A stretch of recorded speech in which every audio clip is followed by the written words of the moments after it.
Well, welcome again.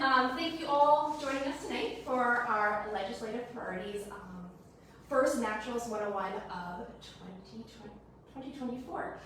Thank you for all of you that are online. Please ask questions. We are monitoring it, so here in the room as well. Please ask questions along the way. Megan is here to answer that. This is an interactive program, not just a straight lecture, so we're really excited to hear. Our advocates have been extremely busy over the holiday season, working towards legislative session, but there's also so much other different issues that we're working on along the coast that we'll also be mentioning a little bit tonight. But of course, you're not here to hear from me. We're here to hear from Megan Desrosiers. She's our CEO and president of 100 Miles. She has been here since before we were known as 100 Miles. And we just finished our 10th year and are really starting our 11th year in a month as an organization. So we've learned a lot, and without further ado. Thank you. Thanks for coming out on this rainy, cold night. I appreciate y'all being here. My name is Megan Desrosiers, and as you heard, I'm the CEO of 100 Miles. I, along with another group of like 6 or 7 people, founded the organization 10 years ago. Our mission is to preserve and protect Georgia's 100-mile coast through advocacy, education, and civic engagement. So part of that is to help connect people to the decisions that are being made about the places where they live by the people who have the power to make those decisions. We have a kind of a way of looking at our advocacy where we think about holistically what are the threats to the coast, and then how can we help prevent those threats from coming to fruition. And so to start this evening, I thought I would go through some of those threats with you before we talk about what our legislative agenda is, just so maybe you can understand our perspective about how we read bills and how we think about the bills that are being placed in front of the legislature. The first thing we did when we convened about 10 years ago, we started thinking about what makes Georgia's coast special. And y'all live here, or you've visited here if you're watching online. And a few of the things that make us special are, you just breathe the salt marsh air, or you look across at the vast landscapes of salt marsh that we have, and you understand that Georgia's coast is a special place. We have a huge amount of our landscapes and our communities are rural. And so in addition to having these very special places that are important for nature and important for rural lifestyles, we also are struggling a little bit with our economic development opportunities. And in a lot of ways, we have people who have come here from other places, and they come with different ideas about how things work in other places, and they want to see progress here in coastal Georgia. And so we're always talking about new ideas and new ways of doing things. One thing that we're very proud of here is that we have the oldest sea turtle volunteer program in the world. So 50 years ago, or more now than 50 years ago, a sea turtle volunteer program started on Little Cumberland Island. And from that project has spanned a global network of sea turtle volunteer advocacy and activism and volunteerism across the world. And that's something that we take pride in, but not a lot of people know about. And then again, we have wonderful clean water, we have amazing community spaces, and we have amazing landscapes that are protected by either the federal government, the state government, or other entities, private entities that where we have connected marsh, we have connected protected lands. Now, what we always say is that Georgia's coast is a wonder of the world. It's a wonder of the world because it's unique. If you look to our neighbors to the north and to the south, and above and beyond on all coastlines in the United States, there's no other place like Georgia's coast. And it is that way because God created it that way, but it's also that way because humans have worked to keep it that way. And some of those examples that I gave you with the sea turtle program and the zoning work that has been done and the legislative work, those are examples of people working to keep this place special. So that's part of what we do. We think about what's happening at the legislature, what's happening at our local level, and how can we work to influence it. When you think about the threat to the Georgia coast that I mentioned a little bit ago, one of the things that we have learned is that Georgia's coast is being developed. And if you think about those development trends, what we have found, if you look at population growth compared to urban footprint expansion, we are expanding our developed landscapes 7 times faster than our population is growing.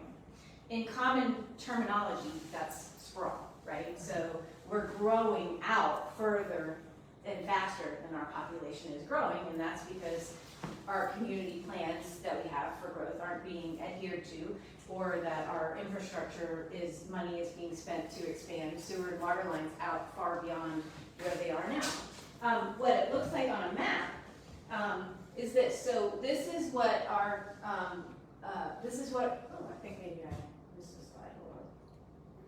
Oh yeah, so that trend came from looking at land use and urban footprint from 1974 to 2008. So this is what our urban footprint looked like in 2008. If we continue that rate of 7 times land consumption times our population growth, this is what our landscape will look in the Brunswick area by 2050. Now, we are working now on a map to see what has happened since 2008 and to compare it with this 2050 map with all of the warehouse development and other sprawl that's been happening recently up and down the coast. We have maps like this for every county. We need to ground truth a little bit better, but this is what we are trying to prevent from happening. Now, that's not saying that we're working to prevent growth. It's just meaning that we need to keep it more contained than what it has been. So this is what, these slides are out of order. So this is what it looked like in 1974, and 2008, and then 2050. Sorry, they're out of order. Combined with that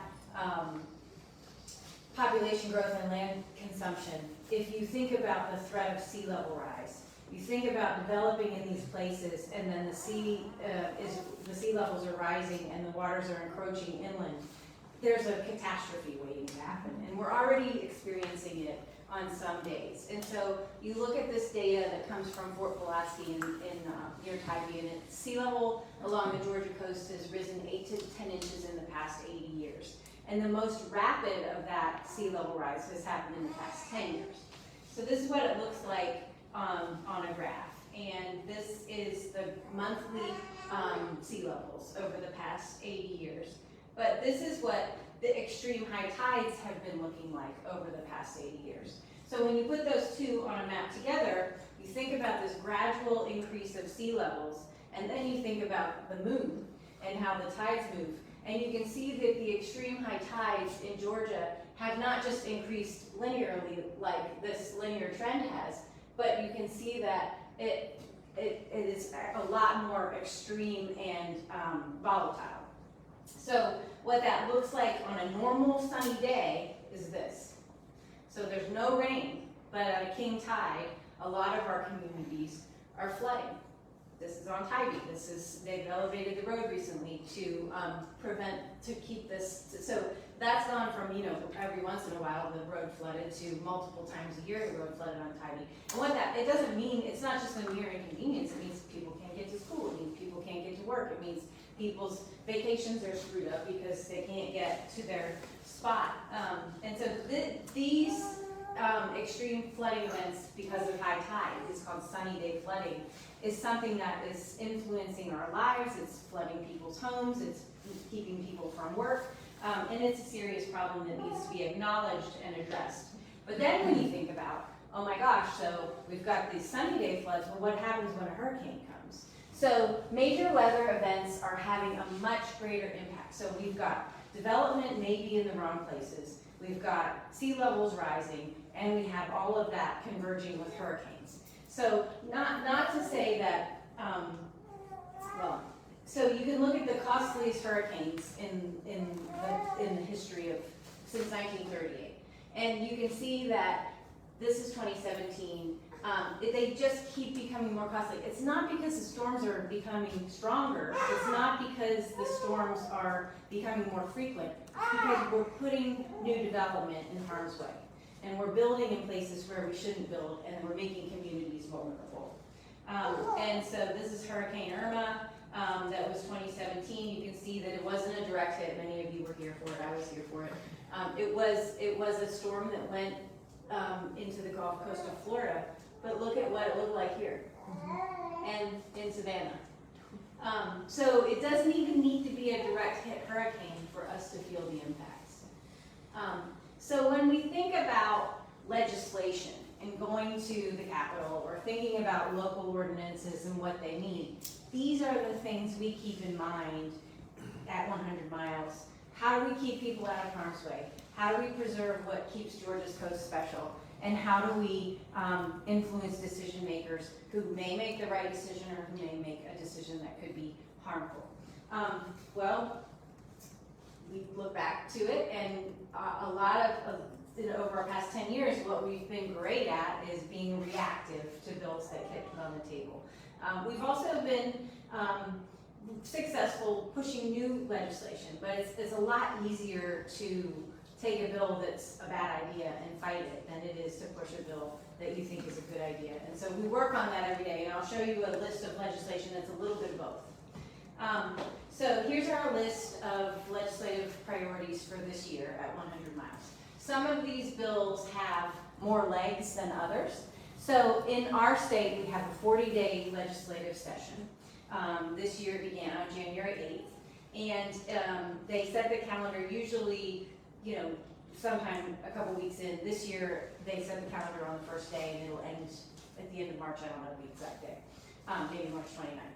And so it's also the second year of a 2-year session. So last year, bills got filed, and this year, any bill that didn't pass last year is still there and just gets picked up where it was left off last year. So if somebody introduced a bill last year and it didn't pass or it didn't move or whatever, it's still sitting there. But that doesn't mean that new bills can't be introduced now. It just, the bills that were introduced last year have more time to pass. So the first bill that I want to talk to you about, you've probably heard about, is House Bill 71, which is called the Okefenokee Protection Act.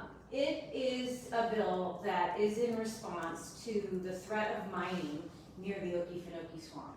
So about 5 years ago, or 6 years ago now, these issues last a long time, there was a proposal to mine for heavy minerals near the Okefenokee Swamp, in a property that was adjacent to the refuge. And the proposal was significant enough that EPD and scientists became concerned about the hydrology of the swamp. So the issue wasn't necessarily digging up the sand, it was using the water that they were going to withdraw from the aquifer to wash the sand and extrapolate the minerals that they were, or extract the minerals that they were hoping to receive from the sand. And all of this was from a geologic structure called Trail Ridge, which is kind of a solid structure that holds water in the Okefenokee Swamp and in the aquifer. So when they rinse or sieve the sand with this water, they're draining from the aquifer, which also feeds the swamp, and they're putting the sand back, not necessarily in the same order or the layers that it was originally extracted from, not to mention they're already removing some of the minerals that were in there anyway. So we're concerned about, one, the hydrology of the swamp, and two, the integrity of Trail Ridge, which is a geologic feature that helps keep the swamp intact. So this bill is not about that project per se, because you cannot legislate backwards in time. You can only legislate for the future. So that permit is before EPD, but in the meantime, to prevent future mining proposals from threatening the swamp, a bill was introduced by Representative Ron Stevens and Darlene Taylor, plus 94 other sponsors, to prevent future mining permits along a very specific section of Trail Ridge in order to protect the swamp. It's a simple bill, it's a page long. It basically says EPD shall not be permitted to issue permits for mining along, this geographic area of Trail Ridge. So the interesting thing about this is that I said 94 signatories signed this House bill. That's more than a majority of the House members. So if this bill went to the floor for a vote and the people who signed it voted in favor of the bill, it would pass the House.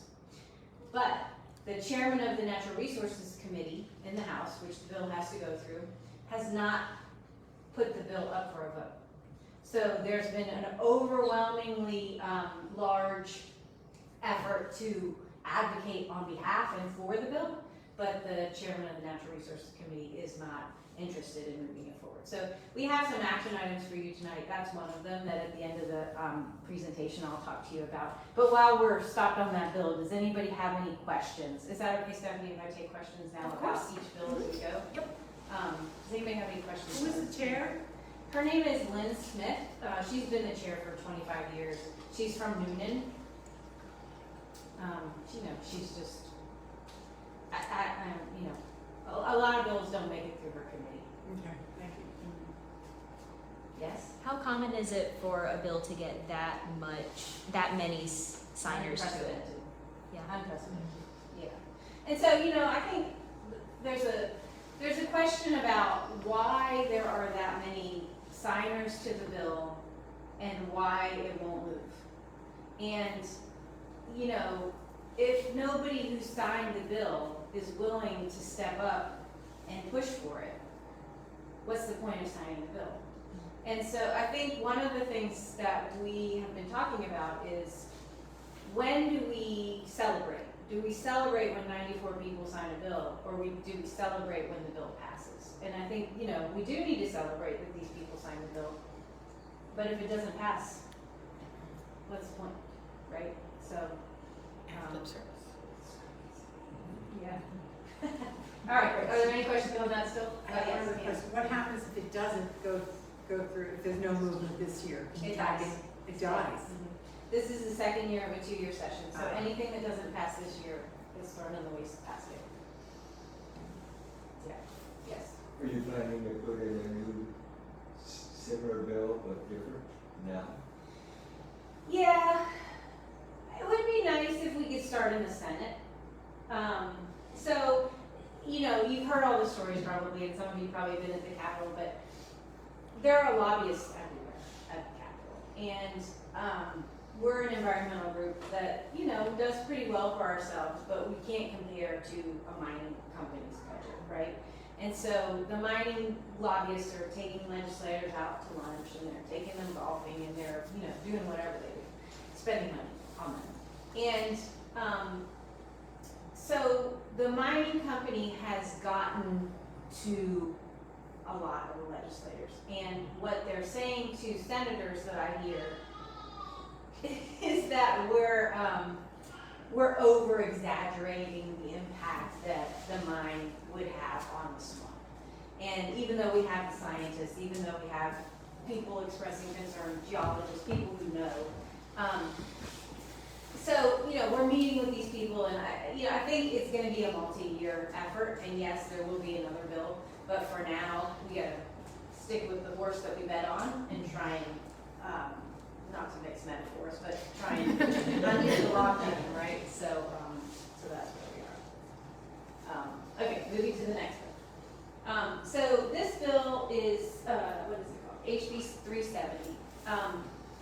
We're getting a lot of lessons in Georgia law tonight, but so Georgia's salt marshes are protected because in 1970 the legislature passed a law called the Coastal Marshes Protection Act, and that law prevented excavation from the marsh, it prevented filling of the marsh, it prevented bridging across the marsh, and you can do some projects, like you can do some alterations to the marsh, but you have to get a permit from the Coastal Resources Division to do it, and you have to justify the use, and you have to, but some people, so the other part of it is that the reason the Coastal Marshland Protection Act is successful is because the state of Georgia owns the salt marsh, and that's a classic public trust doctrine philosophy that anything that was once owned by the King of England or property of the King of England now is sovereign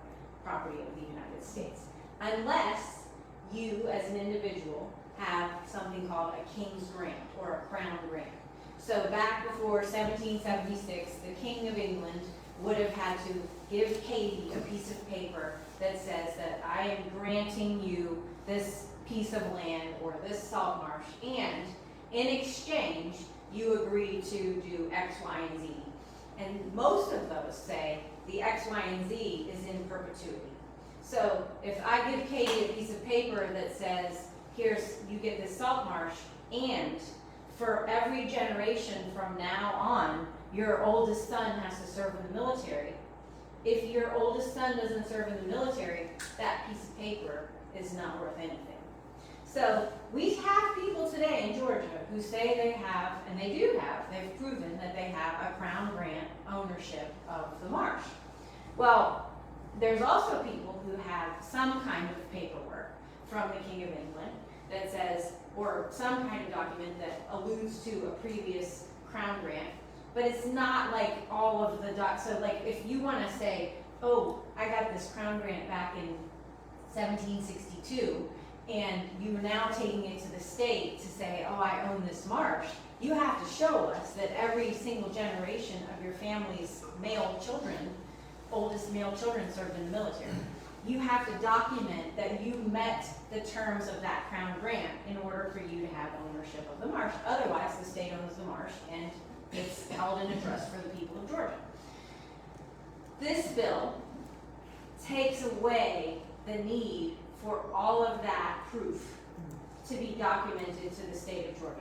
So under this metaphor or the story that I'm presenting about Katie, if this bill passes, she wouldn't have to show up at the Attorney General's office with this box of paperwork with all these birth certificates and military IDs. She would just have to show up with some deed that alludes to a King's grant, and she would go to a courthouse and say, doesn't have to have anything but that, just it's called a trace of a King's grant, and say, here I have a King's grant, and the judge then would have, or the Attorney General's office then has 60 days to say this is valid or this is not valid, and if they say it isn't, then you get the salt marsh. So the reason that this bill is something, and it's confusing, right? It's a lot of information, is because the state has held this marsh in trust for the people of Georgia for all of these centuries. And today, there are opportunities with, for example, the massive warehouse development that's happening up and down 95 and along 16 for wetland mitigation. So if Katie has now ownership of a piece of marsh, she can sell mitigation credits to a developer who pays her so that he can destroy a marsh over here.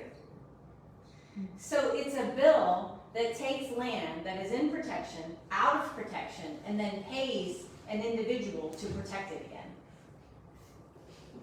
It's a terrible bill. Right? I know, your eyes are like, what? Yeah, right.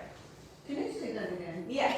I'm sorry. No, it's fine, I understand. Sorry again. It's totally confusing. It is a bill that gives a private landowner the ability, facilitates her, sorry, I'm making you a bad guy. Her taking salt marsh that is currently held by the state of Georgia in perpetuity for the preservation of the salt marsh for the people of Georgia out of ownership, that she then becomes a threat, right? Because she owns this development, she owns this salt marsh, she could bridge it, she could fill it, she could do all these things.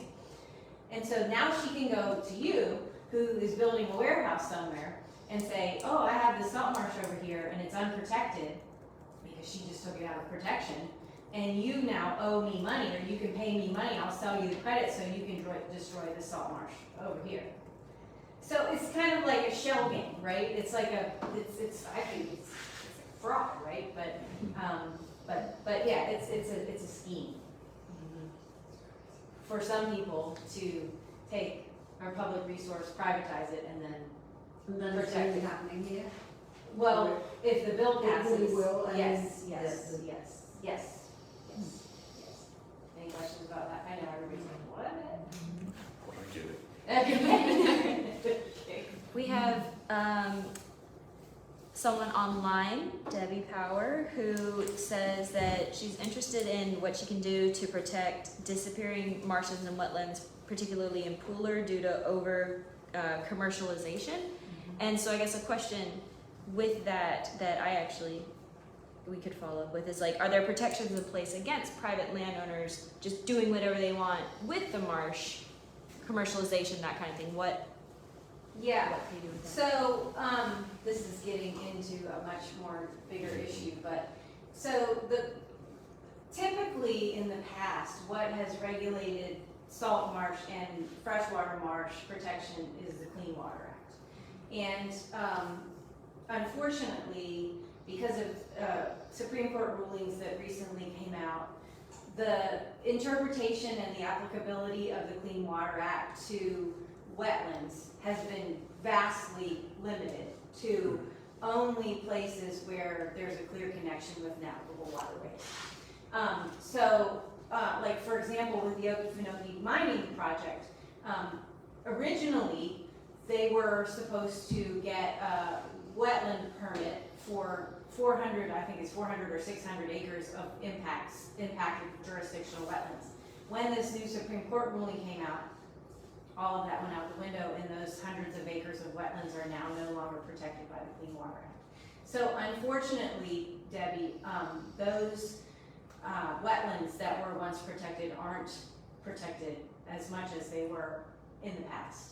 And I hate to say it, but the only thing you can do is go to your local county and city commission meetings where these developments are being approved and advocate against them. Because our legal tools have been vastly limited. Okay, moving forward, I know that's depressing, sorry. So the next bill is HB 273. And this bill relates to the Sapelo Island Heritage Authority. So last year, in good news, we were able to amend a bill called HB 273 that would have given residents of Sapelo Island and descendants, Gullah Geechee descendants, more authority on the Sapelo Island Heritage Authority. So the Sapelo Island Heritage Authority is an entity that was established by the state of Georgia to help preserve the Gullah Geechee culture on Sapelo by helping Gullah Geechee people maintain land ownership on Sapelo. So by having more representation of Gullah Geechee descendants and community members on the Heritage Authority, it is believed that the community will have more of a connection. They've not really had much of a connection. There's been a few people serving, but there's never been a mandate to appoint people from the community. So we were able to advocate with our partners on Sapelo for improvements to that bill. But unfortunately, at the last minute, the Senate approved the improvements, but then when it went back to the House members stripped it out. So right now, the bill is sitting in the Senate, waiting for the Senate to agree to these terrible amendments that the House made. And we're working to keep the Senate from doing anything, because the issue is that if the Senate disagrees, and this is the legislative process, that's wonky and weird. If the Senate disagrees to the House changes, then it goes to a conference committee, and every deal making and wheel making and whatever wheeling and dealing happens all behind closed doors, and whatever comes out of that, we just don't want it to go to a conference committee, because it gives it to 6 people to make a decision about a bill that could come out looking like anything. So we are working with senators to keep that bill down, and then we're also working with new members of the Sapelo Island Heritage Authority to make sure that what happens next year is a bill that is more comprehensive and more inclusive of the community, because all this came up without any notice or conversations with the community at all last year. So we were able to bring the community in and have changes made, but again, House members weren't having it. Questions about that? All right, good. Any questions online? My nose is itchy, I'm sorry.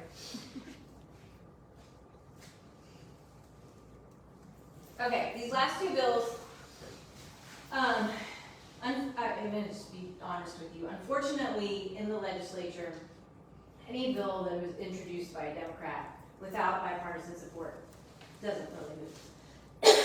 Excuse me. So these last 2 bills are bills that have been introduced and would do good things, but they haven't moved. They're just sitting. They then haven't even gotten a committee hearing. And the first 3 that I'm going to talk to you all have to do with environmental justice. So these 3 bills, they do a few different things. 2 of the bills do the same thing, or they're just mirror bills. But one of them creates an environmental justice commission that is a commission of 20 plus people appointed from different agencies and different state departments around the state and citizens and NAACP and lots of different entities, excuse me, to evaluate the impact of certain corporations on public health. And the bill would be, can you get me a water? Okay. Thank you. And so the bill would make this commission, give it the ability to say to, like a corporation like Honeywell or like Hercules, thank you, we would like to see your permit data, we would like to see your emissions data, we would like to, in order to evaluate their impact on the community that they're having. And so it's a pretty broad bill that would give this commission a lot of authority over private business, which quite frankly, in my opinion, is why the bill hasn't moved. And so that's number one. Number two is a bill that would require anybody who's applying for air permit or water discharge permit to create or to conduct an environmental justice impact statement. So federal law requires large development projects to do an environmental impact statement. This takes it a step further at the state level and requires the corporation or the applicant to do an environmental justice impact statement. So it would require them to look at the communities that would be impacted by whatever emissions or discharge that would be put in the air or in the water or in the ground. And it would have those entities then disclose what chemicals they were going to be releasing and consider any public health impacts to the emissions or the dumping or the discharge of those chemicals. That bill also isn't moving, but I think that bill shows really good hope for the future for like a more limited legislation that maybe could help us here in Glenn County. So that's kind of what we're looking at for next year is maybe can we take some of this language in these two bills, maybe make it more specific and then do local legislation that can help us with the situation that we have here with the cleanup of Hercules and the LCP and INOVA contamination. So any questions about those? I'm gonna make sure I didn't. Okay, and then the last one is about plastic. So every year we get bills that are bans of plastic bags and styrofoam. And of course we would love to have statewide legislation about plastic bans and styrofoam. And we have local ordinances in some places in the state that do ban plastic, but this bill would ban plastic bags and styrofoam, except for they have some loopholes in there for people. So you couldn't like give plastic bags at a grocery store. You couldn't carry out food in styrofoam, and the bill hasn't moved. So I think what we need to do is to get local ordinances, more local effort to ban plastic and styrofoam if this is something that we want to do, so that then the grassroots work could trickle up to the legislature and show that communities are in support of this kind of legislation. Any questions about that? Where does that exist now? What communities or what counties in Georgia? I can get you that information. I don't know all of them, but it has not passed anywhere on the coast. Okay. So Athens definitely has a ban, and then I don't know, there were a couple others that we're considering. I know Atlanta has some form of a ban, but I don't know of exactly what. But I'll get you that information. We usually put that up on our website for sure. Yeah. Any other questions? Well, always the answer, what were you going to say? No. Always the question is, what can we do? And so we have a few take home or do in-house homework assignments for you if you want to do anything. So here is a piece of paper that we have that has QR codes on it. And basically they take you to our website. And on our website, you can fill out action alerts to comment or on the 370, which is the Salt Marsh Crown Grant bill. So basically tell your legislators to say no to House Bill 370. Again, that bill is sitting in the Judiciary Committee. It had a hearing, and this is the Crown Grant bill. It had a hearing last week, but it didn't move. so we want it to just stay there. Support House Bill 71, which is the Okefenokee Protection Act. And then the other thing that's really interesting that we can offer this year, that we are offering this year, usually we take a bus to the Capitol one day. We take people from the coast up to the Capitol and we can lobby. It's a lot of work for the people that go up there because it's, basically 40 people and we're trying to get them to meet with legislators. They get up at 3 o'clock in the morning, meet somewhere, and then get back at like 10 o'clock at night. It's exhausting. But what we were thinking would be better this year is to have specific days, and they are not listed on here, but They're they are on the our screen behind website. you. Oh, they are, yeah, I put them on there, that's right, thank you.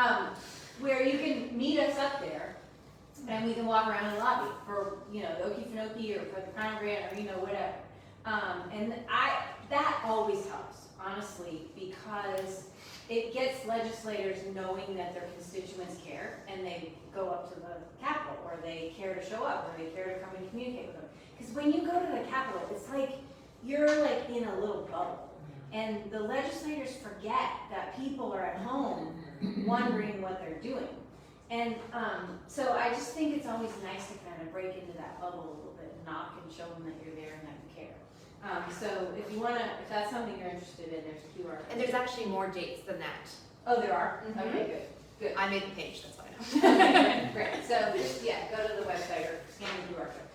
Okay, 2 more things. One is, because the Okefenokee bill is basically sitting there, and we are, instead of emailing, we are emailing legislators, but what we've learned over the years is that a letter is worth 10 emails. So we've created these postcards, and we're sending them to legislators. We're encouraging people to send them to their legislator to ask them to please act on House Bill 71. So we have these postcards in the back of the room.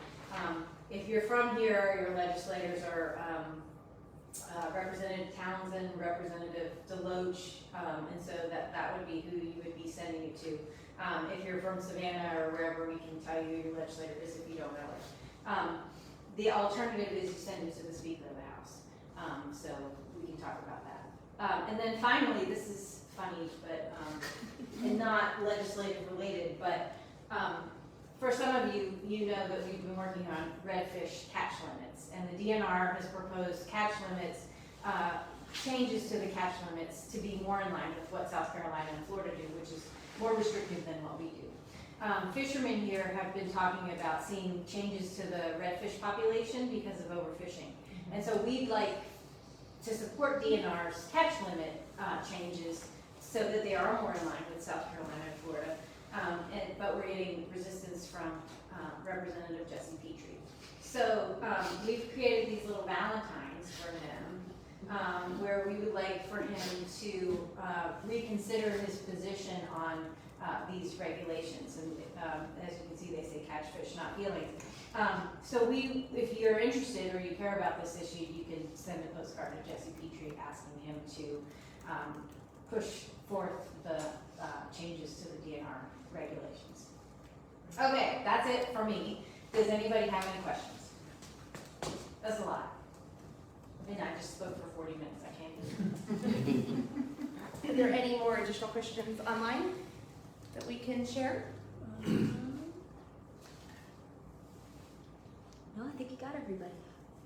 And I believe Katie shared online links to all of the things we were talking about here in the room too. So those of you who are online, those links are included on here. But we thank you all online for joining us, and those of you here in person as well. We also want to thank the members that are joining us tonight, because without member support and the actions you take every day to support the work we're doing, we can't do anything. It's the voices in this room that make a bigger difference Amen, sister. than what we do. And those of you who are interested in further programming, we are about to announce a whole bunch more of our Naturalist 101 lecture series. And then this year, our theme is exploring the coast. We've done a lot of learning about different issues, but this year we're going to get back out there and explore the coast we love. So stay tuned for field trips to interesting, cool islands that might be difficult to get to, and then lectures supporting all of the great places on this coast that we're here to protect and preserve. So thank you all for joining us tonight. Woo!